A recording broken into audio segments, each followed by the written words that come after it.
अभी अभी अभिषेक बनर्जी यहाँ पहुंचे। आप देख सकते हैं मेरे पीछे रैली किस तरह से आगे बढ़ती हुई जा रही है। अभी ये जितनी भी भीड़ देख रहे हैं सिर्फ अभिषेक बनर्जी को देखने के लिए आए हुए हैं। জয় বাংলা, জয় বাংলা। আজকের কান 4 তারিখ ফাটবে। আজকে তো খালি খুঁটি পুজো, দশমীটা বিসর্জন হবে 4 তারিখ। যারা 5 বছর ধরে আমাদের বাংলাদেশি আর রোহিঙ্গা বলে দাগিয়ে দিয়েছে, আজকে জ্ঞানেশ কুমার 90 লক্ষ বাঙালির নাম বাদ দিয়েছে। প্রায় 30 লক্ষ বাঙালি এমন যাদের বৈধ নথি থাকার পরেও তাদের ভোটার লিস্টে নাম তোলেনি।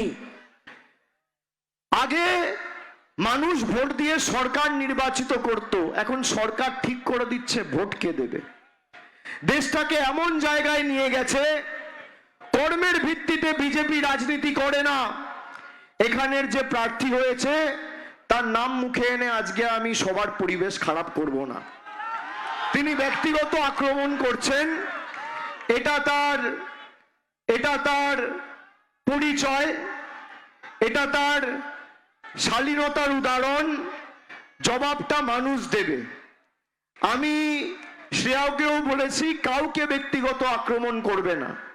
কি কারণে বিজেপিতে গেছে সবাই জানে। ইডি রেড হয়েছে তার 7 দিনের মধ্যে বিজেপিতে। আমরা তো বেঈমান নই যে পিঠ বাঁচাতে বিজেপিতে জয়েন করব। গত 10 বছরে আপনারা আমার লড়াই দেখেছেন। আমাকে, আমার স্ত্রীকে, আমার 5 বছরের পুত্র সন্তান, 10 বছরের মেয়ে, আমার বাবা মা কাউকে ছাড়েনি। যারা বিজেপিতে চলে যায় তারা ধোয়া তুলসী পাতা, আর যারা লড়াই করছে, প্রতিবাদ করছে, বাংলার স্বার্থে লড়ছে, তাদের পিছনে ইডি, সিবিআই, ইনকাম ট্যাক্স। তোমার যত ক্ষমতা আছে মোদি বাবু লাগাও, আমরা বশ্যতা স্বীকার করব না, মাথা নত করব না। এ বাংলা বাঙালির যারা এখন বিভিন্ন রাজ্য থেকে এসে আমাদের জ্ঞান দিচ্ছে, বাংলায় নাকি পরিবর্তন আনবে, বাংলায় নাকি পাল্টাবে, বাংলায় বাঙালিকে এসে বলছে বাড়ি ঢুকে যাও নইলে জেলে ঢুকিয়ে দেবো। কে বলছে? গুজরাটের নেতা, মধ্যপ্রদেশের নেতা, উত্তরপ্রদেশের নেতা।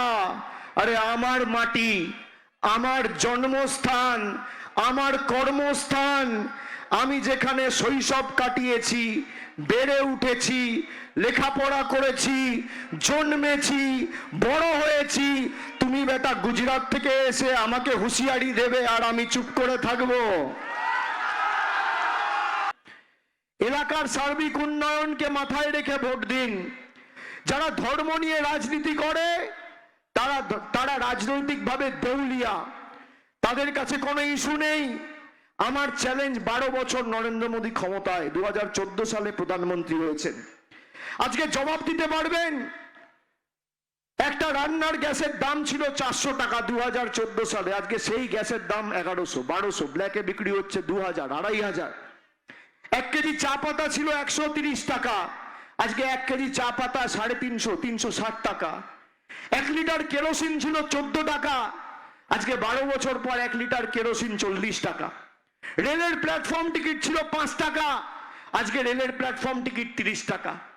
শাক সবজি, 1 কেজি টমেটো ছিল 20 টাকা, আজকে 40 টাকা। ঢেঁড়স ছিল 18 টাকা, আজকে 50 টাকা। দুধ ছিল 27 টাকা লিটার। মায়েরা রান্নায় জিরে ব্যবহার করেন, জিরে ছিল 140 টাকা কেজি, আজকে 350, 360, 70 টাকা কেজি। রান্নার তেল ছিল 80 টাকা লিটার, আজকে 200 টাকা লিটার। পেট্রোল ছিল 50 টাকা লিটার, আজকে 100 টাকা লিটার। ডিজেল ছিল 38 টাকা লিটার, আজকে 90 টাকা লিটার। একদিকে নরেন্দ্র মোদী মানুষের উপর আর্থিক কর, বোঝা, দৈনন্দিন জীবনের নিত্য প্রয়োজনীয় জিনিসের আকাশ ছোঁয়া মূল্য বৃদ্ধি বাড়িয়ে মানুষকে সর্বশান্ত করে লুটে পুটে নিচ্ছে। অন্যদিকে মমতা বন্দ্যোপাধ্যায় লক্ষ্মীর ভান্ডার, যুব সাথী, স্বাস্থ্য সাথী, সবুজ সাথীর মাধ্যমে, কৃষক বন্ধুর মাধ্যমে মানুষকে পরিষেবা তার বাড়িতে পৌঁছে দিচ্ছে। একদিকে মোদী নিচ্ছে আর একদিকে তৃণমূল দিচ্ছে। আপনি কার সাথে থাকবেন সিদ্ধান্ত আপনার। এই যে বলে বাংলায় চাকরি নেই, আপনাদের একটা ছোট্ট উদাহরণ দিয়ে শেষ করি, খুব মজার উদাহরণ। 4 দিন আগে প্রধানমন্ত্রী ঝালমুড়ি খাওয়ার ছবি দেখেছেন? দেখেছেন? অনেকে এটা নিয়ে সমালোচনা করছে, কেউ ব্যঙ্গ বিদ্রুপ করছে। আমি এটা নিয়ে সমালোচনা করছি না, আমি এটা নিয়ে ব্যঙ্গ বিদ্রুপ করছি না। খালি 2-3টে জিনিস আপনাদের চোখে আঙ্গুল দিয়ে দেখিয়ে দেবো। যে ঝাড়গ্রামে তিনি ঝালমুড়ি খেতে নেমেছেন 2011 সালের ওখানে, 2011 সালের আগে ওই ঝাড়গ্রামে হেলিকপ্টার তো দূরের কথা, সাইকেল নিয়ে লোকে রাস্তা পারাপার হতো না। 2 নম্বর, যে রাস্তা দিয়ে হেঁটে, যে রাস্তা দিয়ে গাড়ি নিয়ে গিয়ে আপনি ঝালমুড়ি খেলেন, সেই রাস্তা মমতা বন্দ্যোপাধ্যায় সরকার বানিয়েছে। যেই ফুটপাতে দাঁড়িয়ে আপনি ভিডিও শুট করলেন, মমতা ব্যানার্জির অধীনে থাকা মিউনিসিপ্যালিটি বানিয়েছে। যেই ছেলেটার দোকানে দাঁড়িয়ে আপনি ঝালমুড়ি খেলেন, তাকে দোকান আমাদের সরকার দিয়েছে।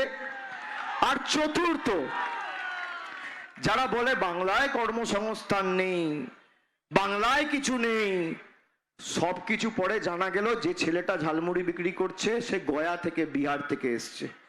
বিহারের সরকার কার? কার? বিহারের সরকারটা কার?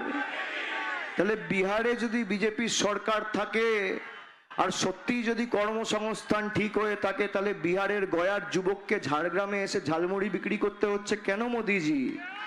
জবাব আছে?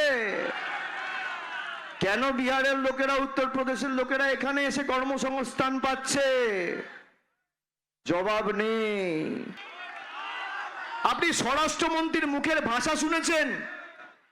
একজন রাজ্যের নির্বাচিত মুখ্যমন্ত্রী, আপনার ভালো লাগুক খারাপ লাগুক, মানুষ নির্বাচিত করেছে। 3 বারের মুখ্যমন্ত্রী, 7 বারের সাংসদ, 4 বারের কেন্দ্রীয় মন্ত্রী, তাকে বলছে এ দিদি কান खोल के सुन लो, ए दीदी कान खोल के सुन लो, आंख खोल के देख लो। টন্টিটকিরি, ব্যঙ্গ বিদ্রুপ। আমি স্মরণ করিয়ে দিই স্বরাষ্ট্রমন্ত্রীকে, একই ভুল দেশের প্রধানমন্ত্রী 2021-এ করেছিল। দিদি, ও দিদি, বিজেপির অশ্বমেধের ঘোড়াটা কিন্তু 70-এ আটকে গেছিল, এবার 50ও পার হবে না। ভেবে চিন্তে কথা বলুন। বাঙালি অপমান সহ্য করবে না। আমরা এই মাটিতে স্বাধীনতার 79 বছর পরে, কে নরেন্দ্র মোদী, অমিত শাহ, আপনি দেশের প্রধানমন্ত্রী হয়েছেন ঠিক আছে, কিন্তু স্বাধীনতার 79 বছর পর কেন বাংলার মানুষকে লাইনে দাঁড়িয়ে নাগরিকত্বের প্রমাণ দিতে হবে?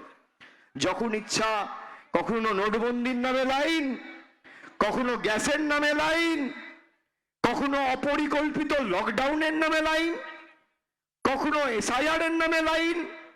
যখন ইচ্ছা মানুষকে লাইনে দাঁড় করিয়ে দিয়েছে। পৈতৃক সম্পত্তি, আমরা সবাই 2016 সালে যখন নোটবন্দি হয়েছিল লাইনে দাঁড়িয়েছিলাম।